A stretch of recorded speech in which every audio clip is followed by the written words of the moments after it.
बाद अब यहाँ एस्टर बिशु को प्रार्थना लगाने के लिए आमंत्रित करती हूँ। सुबह सवेरे लेकर तेरा नाम प्रभु, करते हैं हम शुरू आज का काम प्रभु। सुबह सवेरे लेकर तेरा नाम प्रभु, करते हैं हम शुरू आज का काम प्रभु। हाँ करते हैं हम शुरू आज का काम प्रभु। शुद्ध भाव से तेरा नाम लगाए हम, विद्या का वरदान तुम्हीं से पाए हम।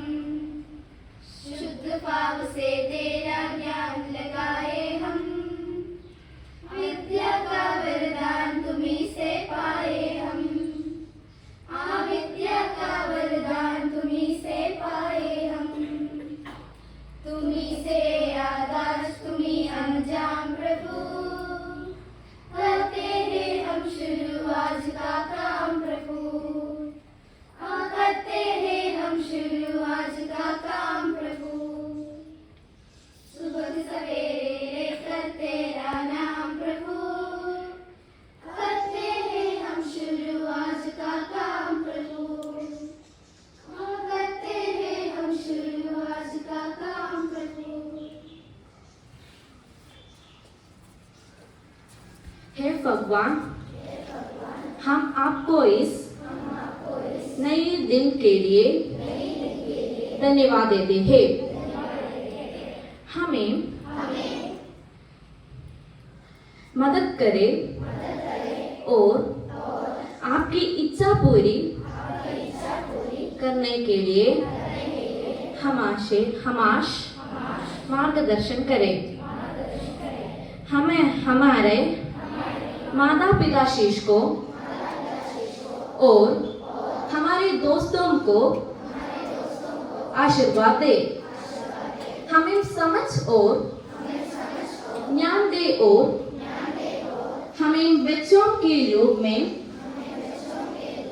पढ़ने में मदद करे। तदास्तु। धन्यवाद अभिया। हमें अपना देश प्राणों से भी प्यारा है। हम सदा उसकी सुयोग्य अधिकारी बनने का प्रयत्न करते रहेंगे।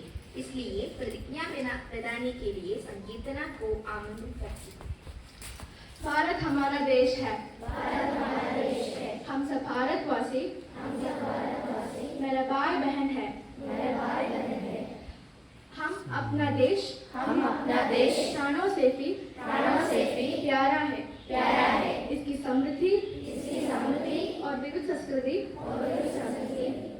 साझा करते हैं। हम इसकी सुयोग्य अधिकारी बनने के प्रयत्न साझा करते हैं। हम अपने माता पिता शिक्षकों और गुरुजनों आदर करते हैं।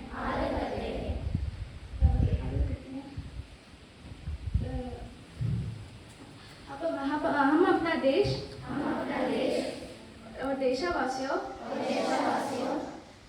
की प्रति वक्ता रहने प्रतिज्ञा के लिए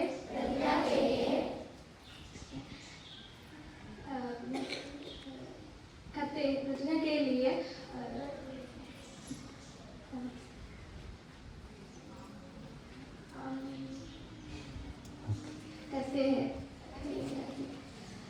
उनके कल्याण और समृद्धि पर में ही हमारा सुख निहित है। धन्यवाद संकीर्तना। कविता मनुष्य को जीवन जीने की सही शिक्षा देती है, अच्छे संस्कार देती है।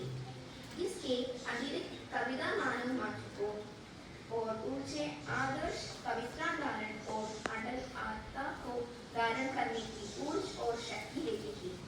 इसलिए कविता आलापन के लिए हया अंशु को मन से आमंत्रित करती हूँ। मेरा कविता का नाम है मैं स्त्री हूँ। मैं नारी हूँ, मैं कली हूँ, मैं फुलवारी हूँ, मैं दर्शन हूँ, मैं दर्पण हूँ, मैं नाद हूँ, मैं बेटी हूँ। मैं बेटी हूँ, मैं बेटी हूँ, मैं माता हूँ, मैं बलिदानों की गाथा हूँ, मैं श्रीमद् भगवत गीता हूँ, मैं द्रौपदी हूँ, मैं सीता हूँ। मैं द्रौपदी हूँ, मैं सीता हूँ। पुरुषों की इस दुनिया ने मुझे कैसे नीति दिखलाई। कभी जुए में हार गई, कभी अपनी परीक्षा दिलवाई। कलयुग हो या सत्य, इल्जाम मुझे पर आता है। क्यों क्यों घनी अंधेरे सड़कों पर चलने से मन घबराता हूँ। मैं डरती हूँ, मैं डरती हूँ, मैं मरती हूँ जब सफर अकेले करती हूँ। धन्यवाद।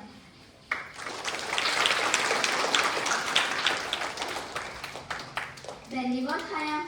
कहानी एक रचना थी जिसमें जीवन के किसी एक अंग या किसी मनोभाव को प्रदर्शित करने की लेखक का उद्देश्य।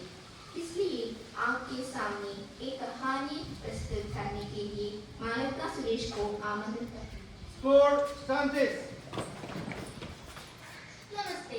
आज मैं यहाँ एक कहानी सुनाने की कोशिश करती हूँ। मेरी कहानी का नाम है दो माली। ध्यान से सुनिए। एक गांव में दो पड़ोसी थे, दोनों माली थे। दोनों के पास अपने अपने बादल थे। यही बादल उनकी जीविका की साधन थे। इस बादल में पौधे उजाते थे। इनमें से एक पड़ोसी बहुत सख्त था। उसने उसके पौधे को जरूरत से देखभाल करता था। उसे लगता था कि अगर पौधे को ठीक से देखभाल नहीं किया गई तो वह नष्ट हो सकते हैं। लेकिन दूसरे पड़ोसी उसके पौधे को प्राकृतिक रूप से विकसित होने देने पर विश्वास करता था। उसने उसके पौधे के तारों और वाहिनियों को काट कर ना करके विकसित होने देने थे। इसलिए वह इसके जीविका के साधन थे। एक शाम बहुत तूफान आया। इस तूफान में सारे पौधे को उखड़ दिए।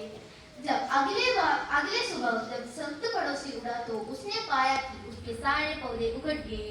लेकिन दूसरे पड़ोसी ने पाया कि उसके पौधे अभी भी मिट्टी में मजबूती से लगे हुए हैं। संत पड़ोसी ने पाया कि उसके पौधे को जरूरत से देखभाल करने की नहीं, उसके प्राकृतिक रूप से विकसित होने देने पर ही कार्य है। अगले दिन उसने उसके सारे पौधे को मिट्टी में मजबूती से लगी।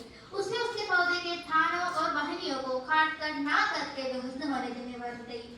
अगर फिर एक तूफान आया। इस तूफान में उसके पौधे मिट्टी में मजबूती से लगे हुए, पर उसने भूल गया था कि बुरे समय कैसे वो मिट्टी में लगने वाले। धन्यवाद।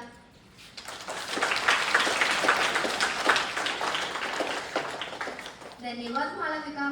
प्रदूषण पर्यावरण में दुष्ट पदार्थ के प्रवेश के कारण प्राकृतिक संतुलन में पैदा होने वाली दोष को कहते हैं। प्रदूषण पर्यावरण को और जीव जंतुओं को नुकसान पहुंचाते हैं। हम जब एक का चाक यहाँ प्रदूषण के बारे में जानकारी दिलाते हुए एक प्रहसन प्रस्तुत करते हैं।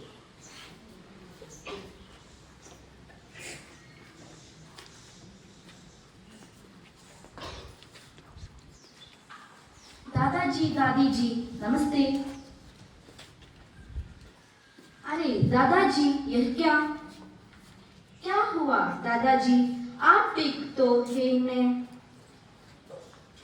हाँ बेटिया, बहुत गर्मी है और ऊपर से शाम में बासों और गाड़ियों का इतना धुआं है। मैं तो बहुत थक गया हूँ। जाकर मेरे लिए एक गिलास पानी ले आओ।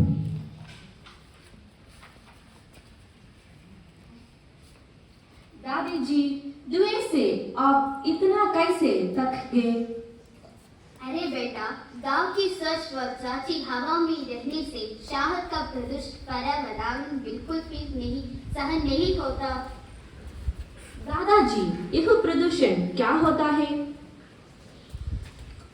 बेटा, हमारे आसपास धुएं के फैलने से तथा गंदगी के कारण वातावरण दूषित हो जाता है। इसे प्रदूषण कहते हैं। मगर यह प्रदूषण कैसे होता है? गाड़ियों के धुएं से जोर से हॉर्न बजाने व वाहन का प्रयोग करने से, तैलियम और प्लास्टिक को जलाने से, कूड़ा इधर उधर फेंकने से तथा पेड़ों को कटाने से प्रदूषण फैलाते हैं। मगर दादाजी पेड़ काटने से प्रदूषण कैसे होते हैं? तुम्हें शायद पता नहीं है कि पेड़ हमें ताजी हवा देते हैं। वे हवा को साफ स्वच्छ बनाए रखते हैं। इसका मतलब है कि हमें पेड़ नहीं काटना चाहिए। बिल्कुल नहीं, हमें कोशिश करनी चाहिए कि हर बच्चा कम से कम एक पेड़ लगाकर उसकी देख रेख करे। मम्मी मम्मी, आपको पता है अब से मैं हर बार अपने जन्मदिन पर एक पेड़ लगाऊंगी और उसकी देखभाल भी करूंगी। अच्छा बेटा, यह तो तुम बहुत अच्छा काम करोगी।